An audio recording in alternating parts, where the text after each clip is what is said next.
낮은 자세로 바라보며 집중 타격합니다. 뉴스 로우킥.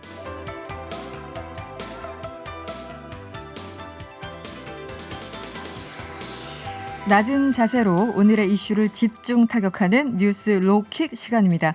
오창석 시사평론가 그리고 헬마우스 임경빈 작가와 함께합니다. 어서 오세요. 안녕하세요. 네, 안녕하세요. 네, 목소리가 확 커진 거 보니까 금요일 맞네요. 네, 여러분을 늘 기다리고 있습니다. 주말이구나 뭐 이런 느낌으로.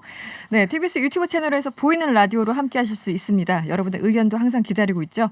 무료로 이용할 수 있는 TBS 앱을 활용하셔도 좋고요. 짧은 문자 50원, 긴 문자 100원이 드는 샵 0951번으로 많이 의견 보내주세요.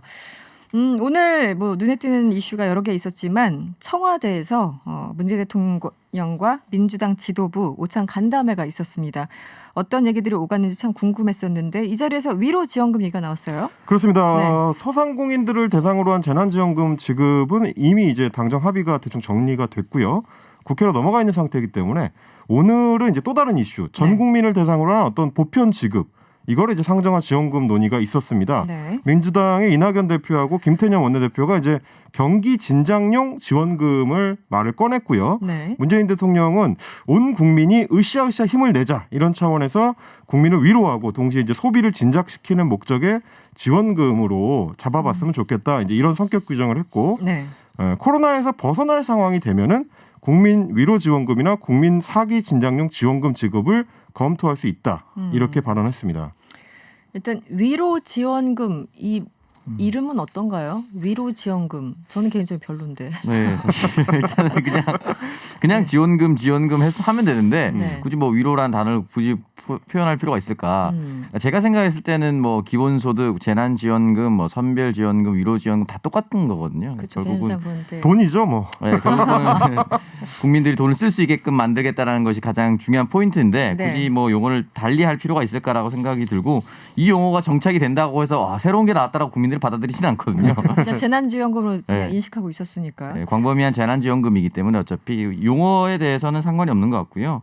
일단 저는 이 부분에 대해서 코로나가 종식되면 요 단서가 붙었었기 때문에 그렇죠. 전제가 있었죠. 지금 네. 이야기하고 이게 11월 12월에 지급돼도 이 말이 유효할 수가 있습니다. 그렇죠. 그게 사실은 이제 시점이 굉장히 중요하다고 저는 생각이 들거든요. 네. 경기 진작이라는 것은 코로나가 종식되기 전부터 할 수 있다고 저는 생각해요. 그러니까 백신이 접종이 되고 그리고 날씨가 풀리고 뭐 대유행이 지금 4차 대유행이 뭐 3월 초나 4월에 한 번 더 올 수도 있다라고 얘기를 하는데 이거 효율적으로 정리를 한다면 3, 4월에 또 지급을 할 수가 있거든요. 네. 가장 중요한 것이 시점이라고 생각을 하기 때문에 코로나가 종식될 때까지 힘든 국민들의 삶이 그대로 유지되라는 법이 없습니다. 어떻게 될지 아무도 몰라요. 네. 그렇기 때문에 좀 빠르게 할 수 있는 방법, 그 시점을 조금 더 논의하는 것이 저는 좋다고 봅니다. 그러니까 이제 문재인 대통령의 발언은 결국에는 이제 홍남기 경제부총리하고 이 여당 사이에 계속 있어왔던 어떤 갈등, 특히 네네. 이제 보편적인 지급을 둘러싼 갈등을 조금 어느 정도 좀 정리를 해보자는 차원의 발언인 것 같아요. 지금 오평론가께서 말씀을 해주셨지만 코로나가 어느 정도 진정되면이라는 거는 굉장히 광범위한 이야기라서 그렇죠. 아직은 봄 알 수도 돼서 좀 없는. 따뜻해지면 할 수도 있는 거고 네, 네. 뭐 1차 접종이 끝나면 할 수도 있는 거고 뭐 이를테면 뭐 100명대로 확진자가 줄어들면 할 수도 있는 거고 그러니까 나중에 얘기해보자라는 쪽에 조금 더 가깝지 않나. 지금은 일단 좀 이 갈등을 좀 진정시켜보자라는 의미에서 중재적 차원에서 이제 이야기를 꺼낸 그런 측면이 조금 더 있다. 그렇게 볼 수도 있을 것 같거든요. 대통령의 실제 네. 발언 중에 당정 간 최대한 사각지대를 줄일 수 있도록 논의해달라고 했었고 이어지면서 소득 파악 시스템을 마련하는데 당정청이 노력을 기울여야 된다라고 얘기했거든요. 네. 그러니까 지금 사실 지난해 2차 선별 지원금 중에 위기가구 긴급 생계 지원금이 있었습니다. 근데 이제 이 부분에 대해서 현재까지 집행률이 전국 63%밖에 안 됐어요. 63%. 네, 앞선 선별 지원금 지급이 아직 안 끝났습니다. 네. 서울은 지금 43.8, 인천은 38.3밖에 안 돼요. 아직 이 선별 지급 대상자들이 돈도 제대로 안 받았는데 네. 뒤에 걸 논의한다는 건 되게 웃긴 것이다라고 생각이 들고 또 하나는 선별이 이렇게 나눠주기 힘들다는 겁니다. 그렇죠. 여기에서 보면은 사업주에게 가서 일용직 노동자는 이 근무를 했었다라는 증명서를 떼와야 되는데 그렇죠. 네. 사업장이 폐쇄된 경우 지금 방법이 없어요. 그러네요. 그러니까 수많은 사업장들이 지금 작년에 폐업을 했습니다. 연락조차 안 되는 것도 꽤 있을 텐데. 그렇죠. 네네. 그래서 이것 때문에 조건을 완화했음에도 불구하고 아직 전국 17개 지자체 중에 예산 절반도 집행하지 못한 곳이 5곳이나 됩니다. 그래서 이 부분에 대해서는 어떻게 할 것인가 아니면 시점을 어떻게 앞당길 수 있을 것인가 이 고민을 지금 할 때라고 봅니다. 그리고 이제 코로나가 진정되고 나서였어야 되는 이유 중에 하나는 지금 이제 코로나가 아직 확산세에 있는 상황에서는 네, 다시 뭐 전 국민 대상으로 지급하면 결국 이제 소비로 이어질 수밖에 없기 때문에 네. 소비를 많이 하게 되게 된다는 거는 여기저기 이제 사람들이 돌아다니면서 네. 돈을 쓰게 된다는 거라 코로나 방역을 조금 더 신중을 기해야 되는 현재 시점에서는 조금 이르다. 이런 어떤 판단에서 나온 발언인 것 같습니다. 네. 뭐 시기 문제는 어쨌든 뭐 코로나에서 벗어나게 되면이란 전제이기 때문에 마치 인천에 배만 들어오면 뭐 혹은 뭐 나중에 밥 한번 먹자 뭐 이런 것처럼 굉장히 그렇죠. 좀 애매한 네. 그런 상황 같고 어쨌든 규모의 문제 등등 있는데 일단 여기까지 얘기가 됐고 그런데 이제 이런 얘기를 민주당 지도부와 대통령을 만나서 하니까 또 선거 앞두고 포퓰리즘 아니냐 이런 지적이 바로 나오고 있어요. 야당에서. 네. 사실 야당에서는 얘기할 수밖에 없을 거라고 생각이 들고요. 아무래도 이제 국민들 입장에서 돈을 쓰는 사람들도 물론 기분이 좋겠지만 자영업자들한테 실질적인 혜택이 바로 돌아갑니다. 네. 자영업자들의 마음이 사실은 정부에게 온화적으로 바뀔 수 있는 것은 사실입니다. 근데 그럼에도 불구하고 이 부분에 있어서는 포퓰리즘이라고 얘기하기 전에 어쨌든 야당도 국민을 생각하는 사람으로서 정치를 하는 것이거든요. 그렇다면 그것을 지금 선거 전이니까 안 되고 선거 끝나고 줘라라고 했을 경우에 자영업자들이나 국민들이 뭐라고 생각할 것인가. 이 부분도 또 논의해봐야 될 것이라고 생각하고 그럼 결과적으로는 포퓰리즘이라기보다는 한시가 시급한 상황이다라고 인식을 하는 것이 더 좋을 거라고 생각합니다. 네. 뭐 사실은 이제 4차 재난지원금뿐만 아니라 이전에도 항상 당정청이 원래 원활하게 네. 소통하고 논의를 매끄럽게 이제 끝내야 되는데 최근 이 재난지원금 가지고는 특히 여당과 네. 홍남기 부총리가 굉장히 싸우는 모습을 그렇죠. 여러 번 이제 노출하지 않았습니까? 여기에 대해서는 뭔가 좀 정리하는 멘트들이 나왔습니까? 그러니까 이제 어떤가요? 주로 법무부하고 검찰하고 이제 네, 갈등이 네. 있을 때 그리고 네. 이제 당정 사이 특히 이제 경제부총리하고 여당 대표 사이의 갈등이 있을 때 이 청와대나 이제 문재인 대통령이 아주 곧바로 사이다를 투입하지는 않는 지금 양상을 보여주고 있긴 해요. 한 네. 템포 좀 쉬어서 정리를 하는 걸 지켜보다가 그 뒤에 끼어드는데 결과적으로 봤을 때는 당정 의견을 보고 결국에는 여당 쪽에 손을 들어주는 형태로 지금 계속 이루어지고 있거든요. 네. 이 사안에 대해서는. 결과적으로는 그렇죠. 네. 특히 이제 홍남기 부총리가 굉장히 강경하게 드라이브를 걸었음에도 불구하고 결국 대통령이 뭐라고 했냐면 넓고 두텁게로 정리를 해버렸어요. 네. 그러니까 결국 이제 여당 쪽에 손을 들어준 거고 그다음에 이제 보상하는 거를 법률화할 수 있도록 이 추진을 해봐라라고 네. 해서 실제로 지금 재정경제부에서 정부안을 준비 중입니다. 그것도 결국 이제 여당 쪽에 손을 들어준 셈이고 그동안 강력 반대를 해왔던 이제 보편지급 이것도 언젠가는 하겠다라는 의지를 또 보여준 거기 때문에 네. 전반적으로 봤을 때는 당정 간의 조율하는 모습을 지켜보다가 결과적으로 여당을 밀어주는 지금 이 양상이다 이렇게 볼 수 있을 것 같아요. 예. 네. 그런데 이 자리에서 이 민주당 지도부가 문 대통령에게 당정 간 감정적 이견 노출이 자제돼야 된다 이런 건의를 했다고 전해지는데 이건 어떤 의미입니까? 네, 일단 이 부분에 있어서는 사실은 이낙연 대표 모두 발언 속에도 이 발언이 있었고요. 네. 문재인 대통령의 발언 중에도 있었습니다. 최대한 사각지대를 줄일 수 있도록 노력해야 된다. 근데 그 앞서서 당정청간이라고 붙였거든요. 네. 그러니까 이 부분에 있어서 계속해서 결국은 사실은 홍남기 부총리만 공개적으로 안 된다. 반대할 의사를 분명하게 표시를 했었고 뭐 네. 사의를 하려고 했었다. 뭐 이런 것들도까지 나왔었기 때문에 결국은 한 사람인데 이 부분에 있어서 너무 당과 결국은 정 한 사람. 네네. 이 모든 거대 집단과 홍남기 부총리 한 사람 간의 대결로 비춰질 경우에 네. 정부에게는 좋을 게 하나도 없습니다. 민주당으로서도 좋을 게 없고요. 네. 그리고 이제 한 네. 사람이기도 한데 페북에 좀 그러지 마라 이런 것도 굉장히 가까운 발언이기도 하죠 이게. 아니 그게 약간 이제 방식의 문제, 소통 방식 문제인데 네. 아니 당정청 회의 우리 비공개로 그러니까요. 하는데 그때 나와서 멱살을 잡던 거 하지 왜 네. 페북에 쓰느냐 기분 네. 나쁘다 뭐 이런 뉘앙스도 있었겠죠. 그것도 포함이 되는 것 같아요. 알겠습니다. 일단 여기 뭐 재난지원금 문제는 여기까지 하고요. 다음 이슈도 많으니까 좀 넘어가 봐야 되겠습니다. 서울시장 예비 후보들 이슈가 많이 되고 있어요. 아무래도 토론회가 있다 보니까 여러 가지 얘기거리들도 많이 나오고 있죠. 먼저 어제 있었던 안철수 대표 그리고 금태섭 전 의원 그 양자 예비 후보 간의 토론회가 있었는데요. 전반적으로 어떻게 보였습니까? 네. 이 정치인의 토론을 오랜만에 그 재밌는 영화 개봉하는 날 기다려서 본 기다려서 손에 네. 땀을 줬죠. 왜 보는 사람들이 손에 땀을 쥐게 되는 건지. 손에 땀을 주는 게 재밌는 걸 기다린다기보다 실수가 나올까 안 나올까. 왜 내가 걱정을 해야 되는 거지 뭐 약간 그러니까요. 이런 건가요? 근데 생각보다는 그런 부분은 바로 나오진 않았고요. 사실 이 토론 자체가 어쨌든 무게추로 따졌을 때 금태섭 의원에게 전 의원에게 유리합니다. 본인 스스로가 체급이 차이가 많이 나기 때문에. 네, 그렇죠. 그래서 네. 공격할 수 있는 부분도 많았는데 여러 가지 공격 포인트를 저는 금태섭 전 의원은 올렸고 안철수 분은 그래도 안 하는 것보다는 훨씬 더 낫다라고 저는 생각이 듭니다. 토론의 자체를. 네, 안 하는 것보다 낫다. 한 번 정도는 할 필요가 있는데 큰 실점을 하지 않는 것만으로도 저는 유효타가 생길 수 있다고 봤거든요. 물론 이제 퀴어 발언이나 이런 부분이 이제 큰 실점이 될 수도 있겠지만 네. 전체 판을 흔들 정도까지는 아니라고 저는 생각이 그건 듭니다. 또 보수표가 또 따로 있으니까요. 그렇죠. 그 보수 쪽의 소구력이 지금 현재 있는 상황이기 때문에 그 네. 부분이 과연 지금 본진에서 흔들릴 수 있을 부분인가 따져봤을 때는 아니라고 생각하거든요. 근데 금태섭 의원이 지적했던 것이 2012년 진심 캠프 때부터 같이 했습니다. 의사결정을 할 때 독단적으로 한다. 주변 사람들과 논의하지 않는다라고 얘기를 했었고 그리고 새정치민주연합에 들어갈 때 그리고 국민의당을 만들 때 그리고 또 다른 국민의당을 만들 때 새정치라는 단어를 썼는데 지금까지 무엇을 바꿨냐? 네, 지난 라는 8년간. 네. 네. 사실 여기에 대해서 제대로 답변을 못했습니다. 그래서 이 부분은 사실 원래 노출되었던 약점이기 때문에 큰 실점이라 보기도 또 어려운 상황입니다. 그러니까 새정치의 정체가 무엇인가 실체가 무엇인가가 지금 8년 동안 풀리지 않고 있는 그런 상황인가요? 아 그리고 이제 토론 네. 관련해 가지고 사실은 안철수 후보가 어떤 측면에서는 좀 유리한 게 네. 워낙에 이제 기대치가 낮다 보니까 네. 토론을 기다리는 사람들도 잃지만 않으면 안철수가 이긴 거다. 네. 이렇게 생각하는 경향이 생겼어요. 그러니까 상대 평가가 되니까 자연스럽게 엉뚱하게. 네. 그래서 토론을 그렇게까지 못하진 않았다. 네. 이게 칭찬이 되는 상황. 이런 아이러니한 상황이 좀 있는 것 같아요. 그런데 저기 헬마우스 작가님께서 보시기에는 뭐 그냥 절대평가를 하면은 절대평가를 했을 몇 대 때 몇이었습니까 어제? 점수를 잃지는 않았다. 잃진 않았다. 정도로 생각을 할 수 있을 것 같은데 저는 오히려 이제 이 두 분의 토론에 전반적인 거를 토론을 보면서 좀 안타까웠던 게 뭐냐면 이제 일종의 문재인 정부에 대한 이 둘이 하는 뒷담화처럼 됐어요. 왜냐면 이제 네. 강한 갈등 요소들이 별로 이제 부각이 안 됐기 때문에 두 분 사이의 갈등보다는 문재인 정부를 향한 그 레토릭들이 주로 많이 나왔는데 최근에 이제 보수 성향의 어떤 혹은 이제 중도를 이제 지향하는 후보들이 많이 하는 이야기가 네. 레토릭의 과잉이 좀 있습니다.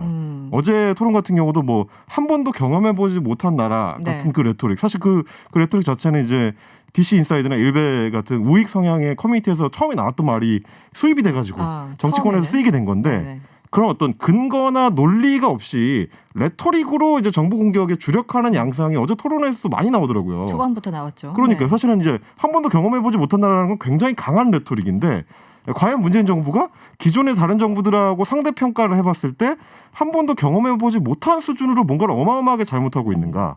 탄핵을 당했던 박근혜 정부라든지 네. 감옥에 가 있는 이명박 정부 때처럼 엄청난 한국인들이 한 번도 보지 못한 어떤 잘못이 불거지고 있는가를 꼼꼼히 네. 따져보면 아닌데 네. 좀 약간 레토릭의 과잉으로 토론회가 흘러간다 약간 그런 안타까운 모습은 좀 있었습니다. 그러니까 초반만 보면 이게 대선인지 서울시장 그 후보 싸움인지 그렇죠. 약간 좀 헷갈린다라는 평가도 있었는데 극단적으로 제가 이제 여쭤본 이유가 극단적으로 좀 갈리고 있어요. 특히 이제 안철수 대표의 토론회 이후 정청래 의원 같은 경우는 뭐 역시 TV 토론을 하면 안 될 것 같아 이렇게 네. 얘기를 하고 계시고 홍준표 의원의 반응이 재밌었는데 안초딩이라고 했던 거 미안해 굉장히 많이 발전했다고 이렇게 응원의 문자를 남겼는데 글들을 남겼는데 홍준표 의원은 실제 그렇게 생각을 하는 걸까요? 아니면 다른 맥락이 있는 걸까요? 어떻게 홍준표 보십니까? 의원 일단은 자신의 SNS에 결단력도 돋보이고 압축된 언어 사용 능력은 대단한 진전이었다라고 얘기를 했는데 네. 결국 이것을 해석해 보면 결국 대선 나오지 말고 서울시장에 몰두하라. 네. 대선은 내가 준비하겠다 이 느낌이었죠. 그렇게 해석하시는 분들도 많더라고요. 네, 네. 그래서 네. 이 부분에 대해서 계속 주력할 수 있도록 지금 조언해주고 잘하고 있어. 있잖아. 뭐 이러면서. 계속 띄워주는 뭐 이런 네. 겁니까? 그러니까 다른 마음 풀지 말고 네. 서울시장 계속해 이런 얘기를 애들로 표현하지 않았나라는 생각이 들고 네. 한 번도 경험해보지 못한 나라는 사실은 진중권 서민 교수가 쓴 책 제목이기도 합니다. 그렇죠. 최근에. 그러니까 결국 네. 그 표현을 많이 썼다는 것은 보수 쪽에 계속해서 읍소를 하고 있다라고 볼 수밖에 없는 상황인 것이고 네. 그 방면에서는 저는 뭐 득점했다고 봅니다. 보수 쪽에서는. 득점에서는. 뭐 네. 그렇죠. 네. 그리고 이제 홍준표 의원 네. 얘기를 안철수 대표하고 이제 묶어서 할 때는 지금 2월에 토론회를 1월로 대감아 가지고 좀 다시 볼 필요가 있어요. 어떤 1월에 두 분이 네. 예, 대구 동화사에서 만났던 네. 그 장면. 네. 그 우연히 이후 만났죠. 그렇죠. 그 이후로 사실 홍준표 의원이 굉장히 적극적으로 안철수 의원 대표를 띄워주기 시작했거든요. 뭔가 플러스되는 발언들만 그렇습니다. 이어가고 있다. 그 행보의 연장선에 결국 안철수, 오세훈, 나경원이라는 주력 대선 주자들이 전부 서울시장 선거로 쓸려 들어간 예, 홍준표 의원 외곽에 있는 홍준표 의원 입장에서는 이거 괜찮은데라는 상황이 연출되고 있는 네. 예, 그런 어떤 만족감의 표시가 아닐까 그런 생각도 좀 들긴 하더라고요. 지금 홍준표 의원 입장에서는 이제 표정 관리 하고 있을 것 같아요. 그러니까요. 유력한 후보들이 다 서울시장을 원래 몰려가고 여유 있게 발언하는 사람이 아닌데 갑자기 여유 있는 발언을 할 때는 이유가 있는 거죠. 다 당황스럽다. 알겠습니다. 윤석열 총장이 등장하면서 많은 이제 그 장이 조금 달라졌죠. 네, 우리가 기대했던 거와는 달리 퀴어 축제 아까 얘기를 하셨는데 이제 금태섭 후보는 매년 퀴어 축제 열리면은 이제 갔었어요. 네. 뭐 저도 현장에 가서 사람들 이제 보고 했었는데 여기에 대해서 논란이 있었죠. 안철수 후보가 이런 얘기를 합니다. 거부할 수 있는 권리도 마땅히 존중받아야 한다. 여기에 대해서 특히 이제 정의당에서 강력하게 비판하고 있는데 지금 어떤 상황입니까? 네, 일단 이 부분에 대해서 금태섭 전 의원 같은 경우는 이 부분에 대해서 당당하게 얘기할 수 있을 것 같습니다. 현직 의원 신분임에도 불구하고 계속해서 이 축제에 참여를 매년 했습니다. 갔었죠. 네. 네, 그래서 이 부분에 있어서는 다양성 존중이라든지 뭐 퀴어에 대한 인식이라든지 이런 받아들이는 수용성에서는 다른 의원보다는 압도적이었다고 평가를 해야 됩니다. 네, 실제로. 네. 그렇기 때문에 당당하게 질문을 던졌고 안철수 후보 같은 경우는 답변이 신체 노출이나 성적 표현 수위가 높은 경우가 있다. 성적 수위가 높은 축제가 도심에서 열리면 아동이나 청소년이 무방비하게 노출되는 걸 걱정하는 시민들의 의견도 있어서 축제 장소를 도심 이외로 옮기는 것이 적절하겠다라고 얘기를 했습니다. 먼저 앞부분은 일단은 다양성을 스스로 인정받을 수 있도록 신체 노출이나 성적 표현을 좀 자제해달라고 권고하거나 네. 협조 요청으로 끝날 수 있습니다. 충분히. 네. 그리고 축제를 모든 사람을 개개인 신분을 확인하고 이렇게 할 수가 없기 때문에 분명히 이제 한두 사람은 튀게 나올 수밖에 없어요. 근데 그 한두 사람 때문에 전체가 저는 희석될 수는 없다고 보거든요. 그렇죠. 네. 그러니까 이 부분은 그냥 넘어갈 수 있는 부분인데 도심 이외로 옮기는 것이 적절하다. 이 부분은 결국 누가 보니까 안 보이는 곳에서 너희들끼리 즐겨라라는 이런 표현으로 들릴 수밖에 없습니다. 그러니까 이거 자체가 굉장히 듣기에 문제가 되는 것이고 따라서는 네. 정의당은 당 차원에서도 참여를 많이 했습니다. 그렇기 때문에 정의당에서는 굉장히 격분해서 얘기를 할 수밖에 없는 상황이고 저는 이제 퀴어 축제 이런 명칭을 떠나서 인권으로 접근했을 때 그 사람이 그 사람답게 살아갈 수 있도록 만들어주는 것이 국가의 역할이라고 생각을 하거든요. 그렇기 때문에 이 부분은 좀 문제가 되는 발언이 됐죠. 네. 저는 이제 어제 토론회에서 안철수 대표의 레토릭들에 몇 가지 주목을 했는데 아까 네. 이제 한 번도 경험해보지 못한 나라도 이제 보수 커뮤니티나 혹은 보수 책에서 이제 가져왔다 많이 나오는 그런 말씀을 레토릭들. 우리가 네. 나눴었고 또 하나 어제 발언의 어떤 그 레토릭 방식도 퀴어들 혹은 이제 성적 소수자들만 그런 권리가 있는 게 아니고 거부할 수 있는 권리도 우리한테 있다라는 식의 레토릭 이걸 대비시키는 레토릭은 이를테면 이런 겁니다. 장애 인권을 위해서 이동권을 보장해야 된다라고 주장을 하는 사람 네. 장애인들을 향해서 장애가 없는 사람들의 인권은 어떡하냐 이런 식으로 갖다 대는 거 쪽방촌에 주거하는 사람들의 주거 인권을 보장해야 된다라고 주장을 하면 그럼 집주인들의 재산권은 어떻게 하느냐 이런 식의 대비시키는 레토릭 굉장히 보수적인 커뮤니티에서 이 잘 돌고 있는 레토릭이거든요. 그렇죠. 그 네. 방식을 흡수해가지고 사용하는 양상을 보니까 지금 선거에서 안철수 후보가 타겟팅을 하고 있는 투표층이 어디냐 네, 그걸 좀 볼 수 있는 역할이 그런 어떤 보인다. 모습이었던 것 같습니다. 오늘은요 또 이제 두 번째죠. 1대1 국민의힘 예비 후보들이 맞붙었습니다. 나경원 전 의원과 조은희 구청장이 붙었고 또 오세훈 전 시장 그리고 오신환 전 의원이 붙었는데 전반적으로 좀 어떤 얘기들이 오갔습니까? 네, 일단 이 부분에 대해서 계속해서 이제 오신환 후보는 이제 사퇴했었던 것이 원죄다라는 네네. 얘기. 사실 이제 원론적인 얘기고 오세훈 후보와 어떤 사람이 맞붙더라도 이 얘기는 할 겁니다. 그렇죠. 항상 나오는 얘기죠. 네, 모든 후보가 얘기할 수 있는 부분이라고 생각하고 네. 오세훈 후보가 이상한 얘기를 훈장이라고 생각했다는 요 표현이 훈장이란 표현에 이거 무슨 뜻인지 잘 모르겠어요. 곤장이라고 생각했으면 모르겠지만 훈장은 잘 모르겠고 그 와중에 나를 지지해준 많은 서울 시민들이 있었다 뭐 이 정도로 해석이 가능하긴 한데 네, 근데 어쨌든 자의적이니까요. 그렇죠. 네. 그때와 지금은 어쨌든 무상급식에 대해서 의무급식에 대해서 완전히 인식이 달라졌기 때문에 그렇죠.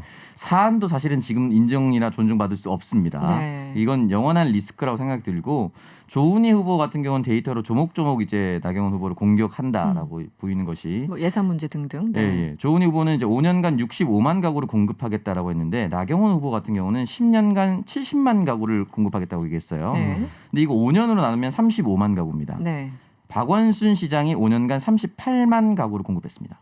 그럼 결과적으로 5년간으로 나눴을 때 네. 박원순 시장보다 더 적은 주택을 공급하겠다는 것이냐라고 이제 조은희 후보가 이제 질문한 거죠. 네. 그러니까 이 부분에 대해서 독한지는 모르겠지만 섬세하지 못하다. 네. 그러니까 디테일이 약하다는 것을 잘 짚어냈는데 중요한 것은 이 부분 조은희 후보가 준비를 많이 해왔다라고 느끼겠지만 대세를 흔들기에는 대세를 흔들기에는 좀 부족하지 않을까라는 생각이 그 듭니다. 이제 지난 1차 토론 때도 그렇고 오늘 이제 토론마스 토론을 한 것도 봤을 때 네. 전반적으로 안철수 금태섭 토론에 비하면 지금 흥행머리가 좀 약한 상황이고 여러 가지 좀 실험을 하고 있어요. 미국식으로 이제 1대1 스탠딩 토론을 네, 한다든지 그렇더라고요. 네. 뭐 시민평가단의 이제 평가를 직접 받아본다든지 이런 실험을 하고 있음에도 불구하고 충분한 화제를 끌지 못하다 보니까 뭔가 컨벤션 효과가 좀 떨어진다 생각보다는. 그러니까요. 그렇게 네. 되면 사실 결국은 이제 안철수 금태섭 토론의 승자가 똔똔을 친 안철수이듯이 여기는 이제 승자가 없어서 네. 모두가 패자가 될 수 있는. 왜냐하면 화제를 몰아간 쪽에 이제 안철수 금태섭 두 후보 간의 승자가 컨벤션 효과를 다 가져가 버리면 결국 덩치가 더 큰 국민의힘 입장에서 손해를 보는 게 되거든요.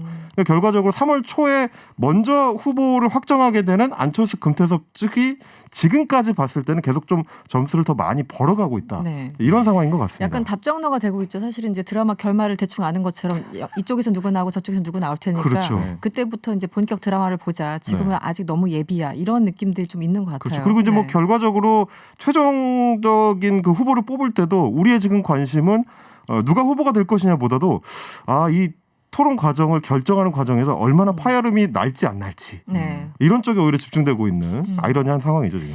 알겠습니다. 시간이 많지는 않은데요. 이 이슈 하나 좀 설명을 해 주시죠. 김명수 대법원장이 오늘 입장문을 냈어요. 네. 기본적으로 지금 야당에서는 사퇴하라고 촉구하고 있는데 거기에 대해서 일단 입장 성명을 내는 것으로 끝내는 건지 어떤 상황인가요? 네, 일단은 어제 국회 출석도 이제 부결이 돼서 나오진 못하게 됐고요. 나오진 네. 않고 법관이 탄핵 소추된 일에 대해서 대법원장으로 안타깝고 무거운 마음을 금할 수 없다라고 얘기를 하면서 그 과정에서 부주의한 답변으로 큰 실망과 걱정을 끼쳐드린 다음에 깊은 사과와 말씀을 드린다. 저에게 부여된 헌법적 사명을 다하겠다라고 얘기를 하면서 네. 사퇴 요구에 선을 그었죠. 사퇴하지 않을 것이고요. 않겠다라는 네. 뜻이겠죠. 야당도 네. 더 정치 공세하기는 어려울 것 같습니다. 지금 야당에서는 뭐 이 사과문을 꼼수라고 비판하고 있는데 어떻게 보셨어요? 근데 이제 문제는 그 헌법적으로 임기가 보장돼 있는 대법원장 같은 경우는 본인이 사임하지 않으면 결국 탄핵밖에 없는데 탄핵이라는 거는 이제 말이 아니라 행동을 평가해서 헌법적 판단을 내리는 거거든요. 그런데 지금 문제가 되고 있는 건 김명수 대법원장이 사적으로 했었던 말이란 말이에요. 그러니까 탄핵은 불가능한 이 상황이고 본인이 사퇴 의사가 없으니까 사퇴를 압박하는 수밖에 없는 네, 그렇죠. 그런 이제 상황에 몰려 있는 거고 또 하나는 뭐냐면 이제 지난번에 했었던 그 발언이 실제 대법원장으로서의 공적 임무를 수행하는 데 있어서 평가할 만한 발언이냐 아니냐를 좀 따져볼 필요가 있어요. 탄핵을 당할 만한 한마디로. 그렇습니다. 네. 지난번에도 저희가 이 시간에 비슷한 말씀을 드린 적이 있는데 사적인 자리를 만들어서 공적인 어떤 책임을 요구를 했는데 판사가 네. 부장판사가 요구를 했는데 그거에 대해서 사적으로는 달랜 뒤에 네네. 공적으로는 거절한 사안입니다. 우리 일반적으로 사실은 이제 그런 사적에서는 그런 대화들이 많이 일어나잖아요. 그렇죠, 내가 네 마음은 그렇죠. 이해하겠는데 네. 이건 뭐 회사 규정이 이래 뭐 이런 식의 대화들. 그렇죠. 네. 그러니까 이제 대법원장이 사적으로도 훌륭한 사람이면 더 좋겠지만 우리가 사실 그건 알 수 없는 문제니까 네. 우리는 이제 공적인 부분에 대한 평가를 하면 되지 않을까 네, 그런 생각은 들었습니다. 알겠습니다. 일단 이게 또 언제까지 가지 조금 더 봐야 되겠네요. 알겠습니다. 오늘은 시간이 다 돼서요. 여기서 마무리를 하겠습니다. 지금까지 오창석 평론가 그리고 헬마우스 임경빈 작가와 함께했습니다. 오늘 고맙습니다. 감사합니다.